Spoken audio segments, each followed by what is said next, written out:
And joining us right now on the Rothman Orthopedics guest line from theathletic.com, covering all things Eagles, Bo Wulf joins the show. What's going on, Bo? Not too much. Thanks for having me. Absolutely. Appreciate you coming on the show. I just have to address this right out of the gate. People in their Twitter profile, and I'll be showing yours just before the show started here. People that I consider that elevator pitches, basically. Like, how can you sell yourself to in a small amount of time? And you're, just a straight shooter with upper management written all over it. It gets me every time I see it, buddy. Well, thank you. I think that's probably just the jackass in me who doesn't want to conform to what my jobs are. But yeah, it's like a little Office Space reference. Never hurt anybody. No, of course not. Absolutely not. Let's start it off with this Eagles conversation. And it's come about that Howie Roseman has possibly, potentially, somehow magically gained say in how the Eagles prepare for their games. Not just the roster, not just, of course, just the cap, but preparing for games, game planning. I see that and I go, yeah, like I don't doubt anything. I think Howie Roseman has his hands in every facet of the Eagles organization. When you see something like that, when you hear reports like that, what comes to mind? Well, I think there's two tracks here, and just for anybody who didn't hear it, this is coming off of Jonathan Gannon's press conference when he was asked about the rotation at defensive end and defensive tackle, and he said, we go over those things with the head coach and with Howie.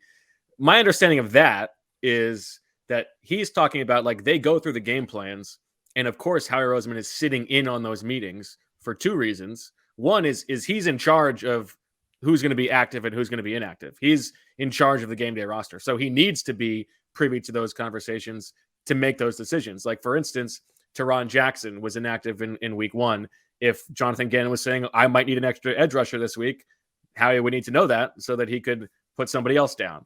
The other thing is, like, he wants to know what the coaches are looking for in terms of what he needs to look for in the offseason and in pro personnel and looking for guys to fill spots. So I think that Howie being in those meetings is a little bit overblown. The other track is that, does Howie Roseman have a lot of power? Is he the most powerful person in the organization? Has he ever had more power than he has right now? No. Yes and no. This is Howie's show. And just what happened last offseason, like all the people who left the organization, the people who were brought in, like there is nobody in the front office structure who was not hired by Howie in some capacity, right? So, he is the main guy for sure, but I think there's too much being made of like him being in those meetings on a weekly basis. Understood. Let's talk about this Minnesota Vikings game coming up here, because I know the number one focus for everybody is going to be Justin Jefferson, and a lot of people here will go back and look at that draft where the Eagles took Rager and passed up on Jefferson, but look, the chips have fallen. The dust is settled. He's a Viking, and he has become a dominant player already in the NFL. When you see him play, he just seems like all over the place and seems like a guy that can just do anything once he gets the football. How does Jonathan Gannon attempt to stop a force like that? That's a good question. I don't know that he knows the answer yet.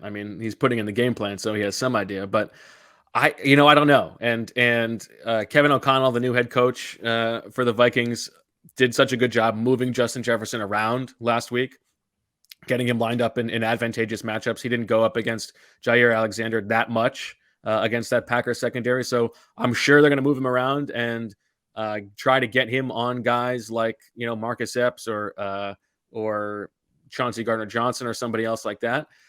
I don't think that it's Gannon's DNA to have like Darius Slay follow him across the field. That's not usually what he does. He's done it a little bit in the past, but that's not my expectation.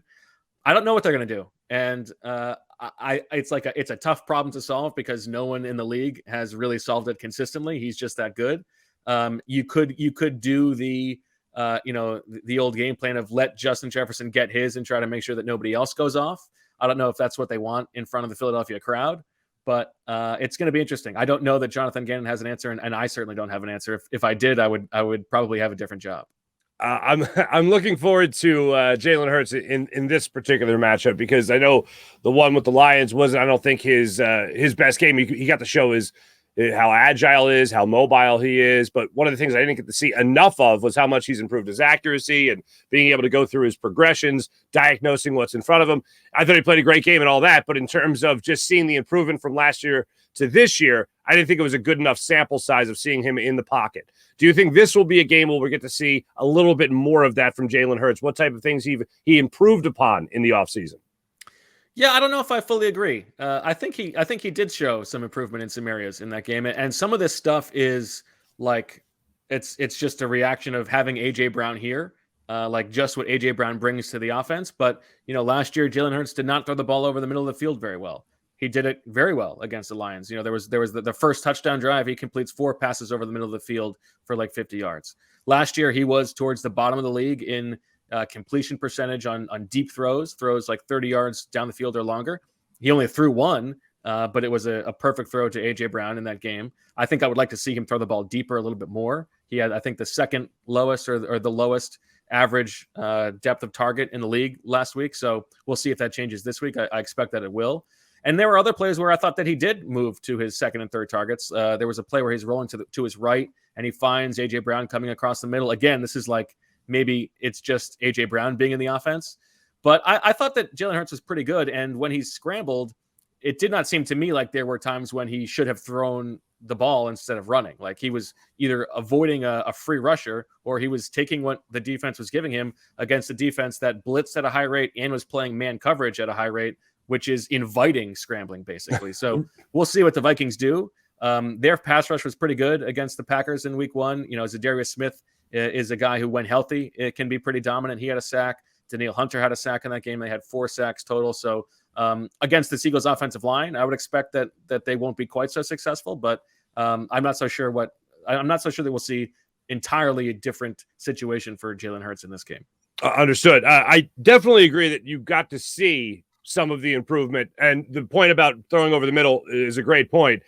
My argument was more along the lines of, did we see enough of that with him having to run? I felt it was more of having to run, like you pointed out, with the 17 different runs that he had when he was forced out of the pocket. And you're right, the Vikings definitely do have a good passing attack, the passing attack as well when it comes to rushing the passer. Looking at this defense, Jordan Davis has been a big conversation, not just with Howie Roseman's name being invoked in it, but also just in terms of not seeing him enough through that first game of the season. Do you think we will see more of him this time around? Yeah, I think this is going to be like a steady climb. I'm not super surprised that he only played 22 snaps. I like, if you had told me that he was going to play the 5th most snaps of the defensive tackles, I would have been a little bit surprised, but it's only like a handful of snaps fewer than Marlon Tuipulotu. But if you had told me, in April when he was a first-round pick, that he was going to play fewer snaps in week 1 than Milton Williams and Fletcher Cox and Javon Hargrave, yeah, I would have said, duh, like that. Of course, that's what's going to happen.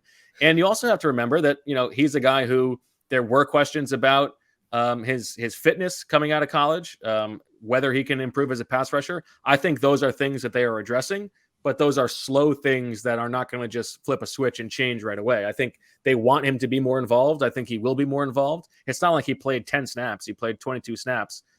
So I think that's going to slowly increase, but I also don't think it's the kind of thing that should be causing alarms. Mm-hmm. Looking around the division real quick, Dak Prescott going down. Do you see the Cowboys eventually bringing in a quarterback, or do you think him not going on IR is just an indication that Cooper Rush is going to be the guy to have to, really keep things under control until he's back? Yeah, I think that probably is my guess, because they're not putting him on IR.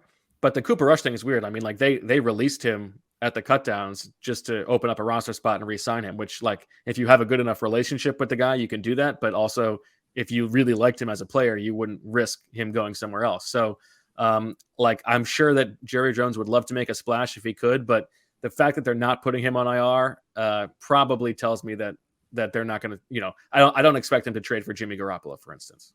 I know we're only 1 game into the season, and it was still a nice win by the Eagles being able to hold on at least to defeat the Lions and all that. But do you see this team as being the team to beat in the NFC East?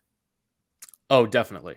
And I think the Dak Prescott injury tips the needle from like slight favorites to definite favorites. I think at this point today, if they don't win the NFC East, I think that would be a pretty big disappointment. Understood.